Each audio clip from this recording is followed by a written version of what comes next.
Hello friends, तो आज हम लोग पढ़ेंगे क्लास 12 का मैथ। ठीक है, प्रश्नावली 2.1। अगर जो इससे पहले वीडियो हम लोग फार्मूला का पढ़ चुके हैं, तो आज हम लोग एक्सरसाइज शुरू करेंगे। ठीक है, तो देखिए पहला क्वेश्चन बोल रहा है कि निम्नलिखित के मुख्य मानों को ज्ञात कीजिए। ठीक है, तो मुख्य मानों को ज्ञात करने से पहले आप लोग जो साइन से लेकर कोसेक तक 6 त्रिकोणमितीय अनुपात होता है, उनका 0 से 90 तक मान आप लोग याद कर लेंगे। ठीक है, तो पहला क्वेश्चन देखिए लिखा है साइन इनवर्स माइनस का 1/2। ठीक है, अच्छा एक बात और ध्यान दीजिएगा कि साइन माइनस का थीटा माइनस का साइन थीटा लिखा जाता है। जैसे माइनस का अगर साइन माइनस का थीटा हो तो इसको लिखा जाएगा माइनस का साइन थीटा। मतलब अगर साइन ऋणात्मक आए तो इसको ऋणात्मक में ही लिख दिया जाता है। ठीक है, तो अब देखिए साइन इनवर्स साइन, अब बताइए कितने का वैल्यू है 30 अंश का। तो 30 अंश को रेडियन में लिखा जाता है π/6 और माइनस में लिख देंगे इसको। ठीक है, अब देखिए साइन से साइन इनवर्स को काट दिया जाएगा तो क्या बच जाएगा आगे माइनस का π/6। तो ये हो जाएगा हम लोग का पहले का आंसर यानी मुख्य मान।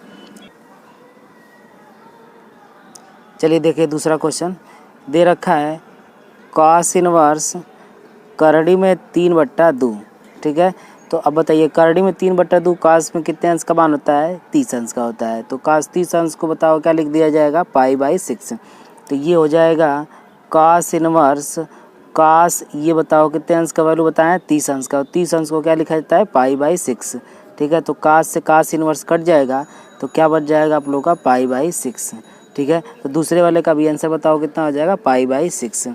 ठीक है, अब अगला क्वेश्चन देखिए तीसरे वाला क्वेश्चन देखिए ध्यान से। तीसरे वाले में दिया चलिए देखिए तीसरा क्वेश्चन देखिए तीसरा क्वेश्चन देखो दिया है कोसेक इनवर्स 2। ठीक है, तो कोसेक इनवर्स 2 मतलब कोसेक कितने अंश का मान बताओ 2 होता है, मतलब 2 होता है। तो कोसेक 30 अंश, जो साइन 30 अंश का मान होता है ठीक इसी का उल्टा होता है। ठीक है, तो ये बताओ कितने अंश का वैल्यू है 30 अंश का है। तो इसको लिख दिया जाएगा कोसेक इनवर्स कोसेक बताओ कितने अंश 30 अंश को लिखा जाएगा π/6। अब कोसेक से कोसेक इनवर्स कट जाएगा तो आप लोग का क्या बच जाएगा π/6। ठीक है, π/6 का मतलब कितना होता है 30 अंश की वैल्यू। ठीक है, अब इसी तरह आप लोग आ जाइए चौथे नंबर पे। तो दे रखा है tan इनवर्स माइनस का करड़ी में 3। अब ये देखिए ऋणात्मक आने लगा तो ये इसको ध्यान देना है। ठीक है, आइए थोड़ा सा हम एक बात बता दें आप लोगों को कब ऋणात्मक होगा और कब धनात्मक होगा। ठीक है, तो ये हो गया आप लोगों का चतुर्थांश। ठीक है, अब ये चतुर्थांश हो गया और इसमें होता है आल पॉजिटिव, मतलब सभी त्रिकोणमितीय अनुपात बताओ क्या होते हैं धनात्मक होते हैं।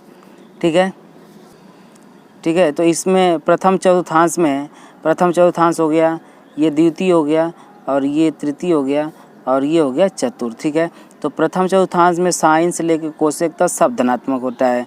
ठीक है, और द्वितीय चतुर्थांश में साइन और कोसेक धनात्मक होता है और बाकी सभी को लिख देंगे ऋणात्मक। ये सिर्फ धनात्मक और जो शेष बच जाएगा उसको बताओ क्या लिखते हैं ऋणात्मक लिखते हैं। ठीक है, और तृतीय चतुर्थांश में टैन थीटा और कॉट थीटा धनात्मक होते हैं और बाकी जो शेष होते हैं उसको किस में लिखते हैं माइनस में लिखा जाता है। ठीक है, और चतुर्थ चतुर्थांश में हो जाता है सेक और कोसेक, यानी सेक और कॉस को छोड़कर बाकी सब क्या होते हैं ऋणात्मक होते हैं। ठीक है, यानी चतुर्थ चतुर्थांश में खाली सेक और कोसेक धनात्मक होगा और बाकी सब ऋणात्मक होगा। ठीक है, ये टैन इनवर्स करड़ी में माइनस का 3 दे रहा है। चलिए ध्यान से देखिए, तो टैन इनवर्स ये टैन ऋणात्मक किस चतुर्थांश में होता है द्वितीय चतुर्थांश में, और द्वितीय चतुर्थांश में लिखा जाता है π-180 माइनस थीटा यानी π-θ। ठीक है, तो ये बताओ टैन पाई माइनस ये कितने अंश का वैल्यू है 60 अंश का वैल्यू है। तो 60 अंश को लिखा जाएगा π/3। ठीक है, 60 अंश को क्या लिखा जाएगा π/3। ऋणात्मक है इसलिए बताओ द्वितीय चतुर्थांश में, क्योंकि तृतीय चतुर्थांश में ये धनात्मक होता है। ठीक है, तो 10 से 10 इनवर्स कट जाएगा। तो अब देखिए लॉसल लीजिए 3 और 3 में से घटेगा तो 2, तो यानी इसका मान हो जाएगा बताओ कितना 2/3। ठीक है, चलिए इसी तरह देख लीजिए पाँचवा क्वेश्चन। तो पाँचवा क्वेश्चन ध्यान से देखिएगा, कि पाँचवा क्वेश्चन क्या कर रहा है, ठीक है। तो देखिए बोल रहा है cos इनवर्स माइनस का 1/2। अब बताओ cos किस में ऋणात्मक होता है, द्वितीय में। तो इसको बताओ, लिखा जाएगा cos inverse cos pi minus ये कितने अंश का वैल्यू है, 60 अंश का वैल्यू है। तो 60 को बताओ क्या लिखा जाता है, पाई/3, ठीक है। और cos से cos कट जाएगा तो आप लोग का क्या बच जाएगा, पाई माइनस पाई/3। इसका लसा लेके हल करेंगे तो 3 3 में से 1 पाई घटेगा तो 2 पाई/3, ठीक है। तो इसका ये वैल्यू हो जाएगा। आई होप आप लोग को समझ में आ रहा होगा, ठीक है। साथ तीसरा छठवां क्वेश्चन तो दिया है tan इनवर्स माइनस का 1, ठीक है। तो आप लोग जानिए tan इनवर्स और tan माइनस का 1 होता है, tan 135 अंश का वैल्यू होता है, ठीक है। तो आप लोग 135 अंश को अगर रेडियन बदलेंगे तो पाई/180 से क्या कर देंगे, गुणा, ठीक है। तो ये बताइए कट जाएगा, 5 से काट दीजिए, 5 दूना के 10 और ये हो जाएगा 5 7 35, फिर 5 से इसको काट दीजिए, 5 3 15, 5 6 30, 9 4 36, 9 3 27, यानी 3 पाई/4, यानी 100। ये बताओ कितने अंश का वैल्यू होता है, 135 अंश का। या इसको भी आप लोग लिख सकते हैं 180 माइनस थीटा, यानी पाई माइनस ये कितने अंश का वैल्यू होता है, पाई/4 का, यानी 45 अंश का, ठीक है। एक कितने अंश का वैल्यू होता है, 45 अंश का। 45 अंश को क्या लिखते हैं, पाई/4। और द्वितीय चतुर्थांश में बताओ क्या होता है, ऋणात्मक होता है tan, ठीक है। तो tan से tan इनवर्स कट जाएगा तो क्या बच जाएगा, पाई माइनस पाई/4। अब इसको पाई से इधर गुणा कराएंगे तो पाई के 4 4 में से घट जाएगा तो कितना आ जाएगा, 3 पाई/4। इस तरह भी आप लोग याद रखिएगा कि tan इनवर्स, tan में -1 कितना अंश का वैल्यू होता है, 135 का, और 135 अंश को क्या लिखा जाता है, 3 पाई/4, ठीक है। चलिए इसी के साथ नेक्स्ट क्वेश्चन देखिए इसी के साथ 7वां क्वेश्चन देखिए। तो ये दे रखा है सेक इनवर्स 2/3, ठीक है। अब बताइए सेक में कितने अंश का वैल्यू होता है, सेक 30 अंश का वैल्यू होता है, क्योंकि जो कास 30 अंश का वैल्यू होता है ठीक उसका उल्टा किसका वैल्यू होता है, सेक का। तो बताओ ये हो जाएगा सेक इनवर्स, सेक बताओ कितने अंश का, 30 अंश का, और 30 को लिखा जाता है पाई/6, ठीक है। और सेक से सेक इनवर्स कट जाएगा तो आप लोग का मुख्य मान आ जाएगा कितना, पाई/6, ठीक है। इसी तरह 8वां क्वेश्चन देख लीजिए, दे रखा है काट इनवर्स करड़ी में 3, ठीक है। तो आप लोग को याद रखना पड़ेगा कि काट करड़ी में 3 मान होता है 30 अंश का, ठीक है। तो 30 अंश को लिखा जाएगा पाई/6, ठीक है। काट से काट कट जाएगा, काट इनवर्स, तो क्या बच जाएगा, पाई/6, ठीक है। बहुत आसान मान होता है, मुख्य मान निकालना मेरे प्रिय छात्रों, ठीक है। आप लोग बस ध्यान से एक बार रिपीट अगर आप लोग कर लेंगे तो ये कभी नहीं भूलेगा। चलिए देखिए कॉस इनवर्स, अगला क्वेश्चन, कॉस इनवर्स माइनस का 1/2, ठीक है। अब बताइए माइनस पहले ध्यान मत दीजिए, पहले ये ध्यान दीजिए कि ये 1/√2 किसका मान होता है, 45 अंश का, ठीक है। तो बताइए कास इनवर्स और कास द्वितीय में बताओ क्या होता है, ऋणात्मक, और द्वितीय में पाई माइनस लिखा जाता है और तृतीय में पाई प्लस का लिखा जाता है, ठीक है। तो पाई माइनस ये बताओ कितना का वैल्यू हो जाएगा, पाई/4 का। अब बताइए कास से कास इनवर्स कट जाएगा तो 4 × 4, 4 में से घटेगा तो कितना आ जाएगा, 3 पाई/4, ठीक है। यानी ये कितना हो जाएगा, 3 पाई/4 हो जाएगा, ठीक है। अब लास्ट क्वेश्चन है 10वां नंबर मुख्य मान के लिए, तो इसका ध्यान दीजिएगा, कोसेक इनवर्स माइनस का √2 दिया है, ठीक है। तो अब कोसेक इनवर्स माइनस का √2, ठीक है। अब इसमें थोड़ा सा ध्यान दीजिएगा कि कोसेक माइनस का, पहले ये एक √2 किसका मान होता है, 45 का, ठीक है। तो बताइए 45 अंश की वैल्यू हो गया, ठीक है। अब बताइए कोसेक द्वितीय में तो धनात्मक होता है, तो तृतीय में ना हो जाएगा ऋणात्मक आप लोग का। तो तृतीय में बताओ क्या बताएं, प्लस, पाई प्लस का लिखा जाता है, और ये कितने अंश का वैल्यू है, 45 अंश का, तो क्या लिखा जाएगा, पाई/4। यानी तृतीय में जब भी आप लोग लिखेंगे तो पाई प्लस, द्वितीय में जब भी आप लोग लिखेंगे तो पाई माइनस, ठीक है। अब देखिए कोसेक इनवर्स से कोसेक कट जाएगा तो 4 × 4, 4 में 1 जोड़ देंगे तो कितना हो जाएगा, 5, और 5 पाई/4। देखिए जिस चौथांश में ऋणात्मक होगा उस चौथांश में आप लोग निकाल सकते हैं, ठीक है। जैसे कोसेक हो जाएगा, पहला में धनात्मक हो जाएगा तो पहला में नहीं निकालेंगे, तृतीय में निकालेंगे और चतुर्थ में भी निकाल सकते हैं। चतुर्थ में निकालना तो यहाँ पे 2 पाई बाई, हम अभी आप लोग को बता दे रहे हैं कि चतुर्थ में निकालना कैसे होगा, क्योंकि चतुर्थ में भी ये क्या होता है, ऋणात्मक होता है। तो कोसेक इनवर्स करड़ी में 2 दिया है, तो बताइए कोसेक इनवर्स करड़ी में 2, तो बताओ कोसेक इनवर्स, कोसेक बताओ चतुर्थ में जाएंगे तो 180 माइनस थीटा लिखते हैं, यानी 2 पाई का मतलब होता है 360। ठीक है, 360 में से पाई बाई 4 क्या करेंगे, घटा देंगे। ठीक है, कोसेक इनवर्स से कोसेक कट जाएगा तो 4 दूना के 8, 8 में से घटेगा तो 7, 7 पाई बाई 4। एक ठो मान ये भी हो सकता है और एक ठो मान ये भी होगा, मतलब तृतीय चौथांश में ऋणात्मक लेंगे आप लोग तो ये निकलेगा और चतुर्थ में निकालेंगे तो ये निकलेगा। ठीक है, चलिए उम्मीद रखते हैं कि आप लोग को समझ में आया होगा। तो मेरे प्रिय छात्रों, अगर आप लोग को सवाल समझ में आया हो सॉल्यूशन, तो प्लीज़ चैनल को सब्सक्राइब करें ताकि ऐसा ही वीडियो आप लोग तक पहुंच सके। ठीक है, देखिए ग्रामर क्वेश्चन इसी के साथ में दिया है, tan इनवर्स 1। ठीक है, और फिर प्लस का cos इनवर्स माइनस का 1/2। ठीक है, और प्लस का sin इनवर्स माइनस का 1/2। ठीक है, तो बताइए इसको मुख्य मान ज्ञात करते समय tan इनवर्स 1 किसका वैल्यू होता है, पाई/4 का, यानी 45 अंश का, और 45 अंश को क्या लिखते हैं, पाई/4।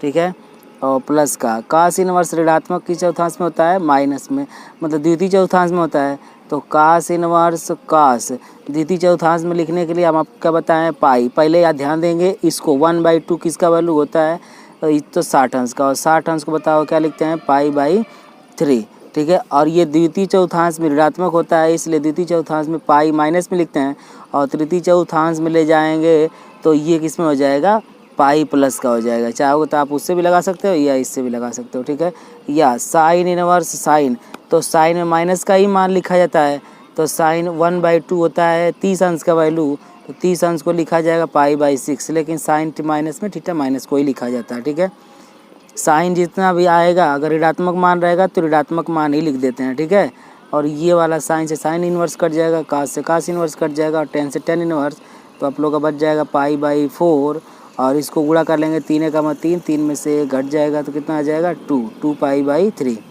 और माइनस का कितना बच जाएगा, पाई/6। ठीक है, इन सभी का आप लोग लसा लेंगे तो आ जाएगा 12, तो 4 तिहाई 12, तो 3 का 3 पाई, और 3 से 3 चौके 12, तो 4 दूना के 8 पाई, और फिर 6 दूना के 12। ठीक है, तो 6 दूना के 12, तो 2 कम्मा 2। अब देखिए 8 3 11, 11 में से 2 घट जाएगा तो आ जाएगा 9 पाई/12, और 3 से आप लोग अगर काट देंगे तो 3 तली के 9, 3 चौके 12, यानी फाइनल हो जाएगा बताओ कितना, 3 पाई/4। एक चीज़ आप लोग ध्यान दीजिएगा यहाँ पे कि जो साइन ऋणात्मक होता है ऋणात्मक में ही मान लिख दिया जाता है। ठीक है, मतलब बस ध्यान देंगे कि किसका मतलब कितने अंश का वैल्यू है, और जितने अंश का वैल्यू रहेगा उसको लिख कर बस ऋणात्मक में ही लिख दिया जाएगा। ठीक है, इसको किसी चौथांश में मत भेजिएगा क्योंकि ये बदलता नहीं है। ठीक है, चलिए इसी के साथ नेक्स्ट वाला क्वेश्चन देख लीजिए 12वां। तो 12 नंबर देखिए दिया है cos इनवर्स 1/2। ठीक है, और प्लस का 2 साइन इनवर्स 1/2। आसान क्वेश्चन है, सब एकदम इजी है। cos इनवर्स, cos बताओ 1/2 कितने अंश का वैल्यू है, 60 अंश का, और पाई/60 अंश को बताओ क्या लिखते हैं, 30 लिखते हैं, अरे 3 लिखते हैं, और ये 2 साइन इनवर्स ये बताओ कितने अंश का वैल्यू होता है, 30 अंश का, और 30 अंश को बताओ लिखा जाता है बताओ कितना, पाई/6, तो ये हो जाएगा पाई/6। अरे एक मिनट, साइन इनवर्स पाई/6। ठीक है, बताओ साइन इनवर्स से साइन कट जाएगा, कॉस इनवर्स से कॉस कट जाएगा, तो पाई/3, और प्लस का क्या बचेगा, ये 2 इसी तरह रहेगा, और गुणे बताओ कितना, पाई/3। अब ये 2 से 2 तिहाई 6 काट दीजिएगा लो आप लोग, तो पाई/3 और प्लस का पाई/3 प्लस का पाई/3 जोड़ देंगे लसा लेके तो आ जाएगा 2 पाई/3। ठीक है, आई होप आप लोग को बहुत अच्छी तरह से समझ में आ रहा होगा, मैं उम्मीद रखता हूँ। ठीक है, अब इसी तरह देखिए 13 नंबर क्वेश्चन को।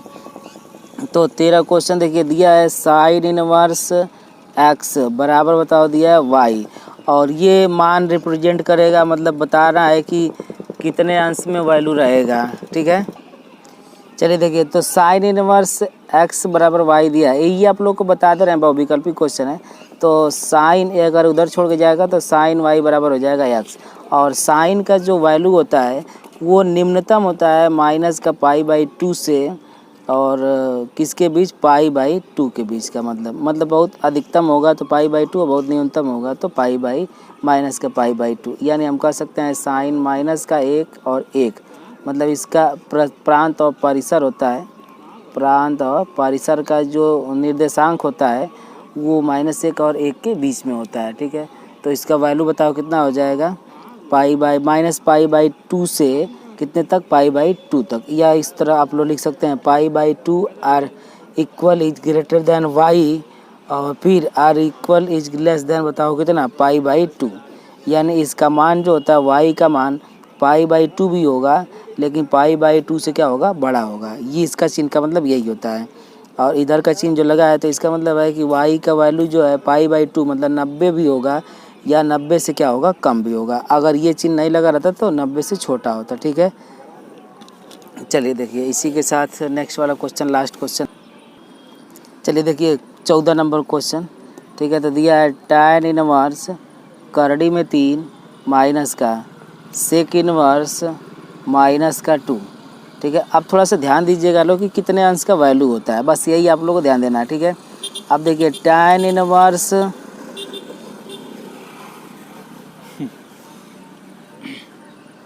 देखिए tan इनवर्स करड़ी में जो 3 है वो tan 60 अंश का वैल्यू होता है, और 60 अंश को बताओ लिखते हैं π/3, और माइनस का सेक इनवर्स ऋणात्मक आप लोग को ध्यान नहीं देना है, बस पहले ये ध्यान दीजिए कि ये 2 कितने अंश का वैल्यू होता है, क्योंकि जो का 60 अंश का वैल्यू होता है वही सेक 60 अंश का भी होगा, बस उसी का उल्टा हो जाएगा।